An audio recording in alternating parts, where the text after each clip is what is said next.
Oh, sorry. I accidentally poured soda into the gas tank of your luxury SUV. My sister said.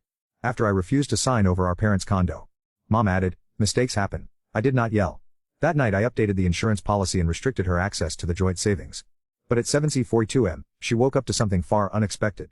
I had just finished my coffee when I saw her standing by my driveway. Ashley. My sister. Plastic bottle in one hand, phone in the other. Smirking like she'd been caught doing something she thought was clever. The sun reflected off the black paint of my Range Rover, the one I'd worked for years to buy and kept polished like new. That's when I noticed the gas cap was open. She turned slowly when she heard me step onto the porch. Oh, she said with fake surprise, lifting the bottle. Sorry, I accidentally poured soda into the gas tank of your SUV.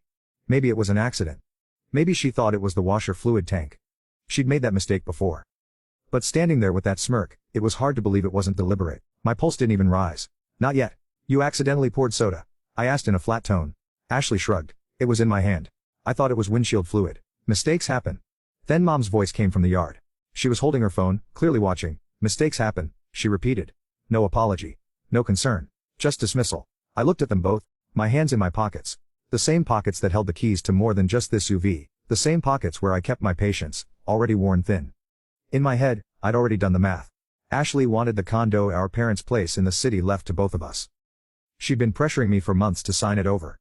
I'd said no, knowing she couldn't afford it without draining the family account. This was her answer. Not a conversation. Not an argument. Just a bottle of soda in the gas tank. I didn't yell or curse.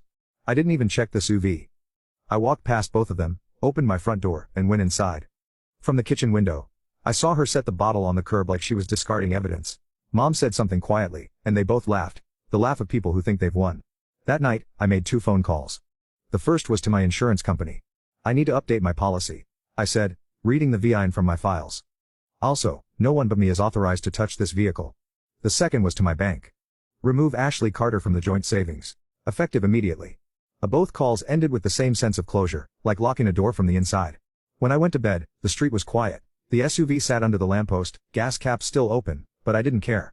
I had a different kind of fuel, one that didn't come from any tank. And at exactly 7:42 am the next morning, she was going to wake up to something far different than a calm older brother. By the time the first sunlight came through my blinds, my decisions were made. My phone was still warm from the calls I'd made, insurance, then the bank. Ashley's name, gone from the joint savings. My SUV, locked down. I moved through the kitchen in silence, coffee brewing, remembering 3 months earlier when I'd given Ashley a cashier's check for her mortgage. She'd been in tears, promising to repay me as soon as things got better. They never did. 2 weeks later, she called it an emergency when her fridge stopped working. I paid for a new stainless